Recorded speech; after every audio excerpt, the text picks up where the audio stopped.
Bad migawo mochung' ne chenro mag oganda olando ni jodongo, nyithind kiye kod ji mamoko ma ng'awo ma ondikore e chenro mar Inua Jamii kawuono chako yudo omenda margi mar dwe mar 12 kod dwe mar 1. Jagoro mongirore migawono Joseph Mutari oyango ni sirikal osegolo omenda maromo milion 2.1 mar siro chenrono. Kaka jafwambo marwa Chris Owino leronwa, Mutari oyango ni omendano ibiro chwal kokalo e simbe ong'we yamo kende, kendo joma pok ondikore gi chenro mar M-Pesa omi nyaka giko dweni mar timo kamano.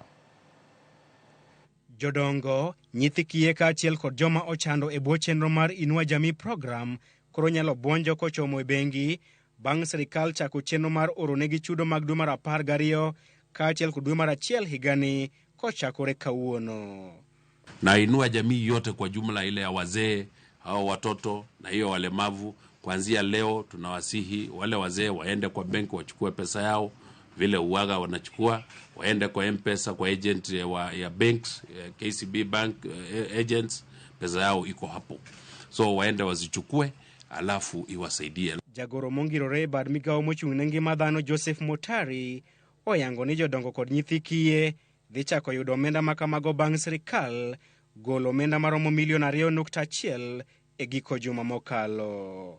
The Ministry of Labor and Social Protection, specifically the State Department for Social Protection, which I'm the Principal Secretary for, on Friday, the 2nd of February 2024, released Kenya shillings 2.1 billion for January payment to beneficiaries enrolled in the Inua Jamii program. Kalure kod chik mane ogol kod jatend piny William Ruto, omenda mar kony e bwo chenro mar Inua Jamii program ibiro mana chwalo e simbe mag ong'we yamo ma ok bengi. Mutari oyango ni joma pok ondikore gi M-Pesa idhi miyo nyaka giko dwe mar 3 higani, kalure ni onge ng'at mabiro yudo chudo mare kokalo e bengi bang' dwe manyien.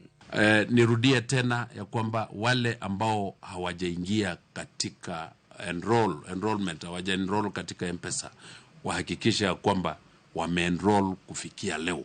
La sivyo, any money from next week hatutalipa tena katika banking halls.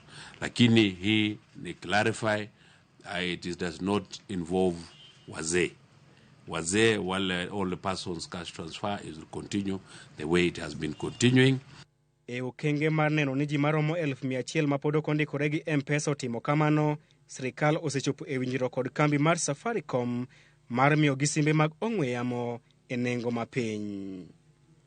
Mutari lero ni chenro mar chwalo kony makamano kokalo e sim dhi konyo jogo ma odak e gwenge maonge kod bengi kata modak mabor kod bengi. Chris Owino, Ramogi TV, Nairobi. Jokanyo e sekta mar somo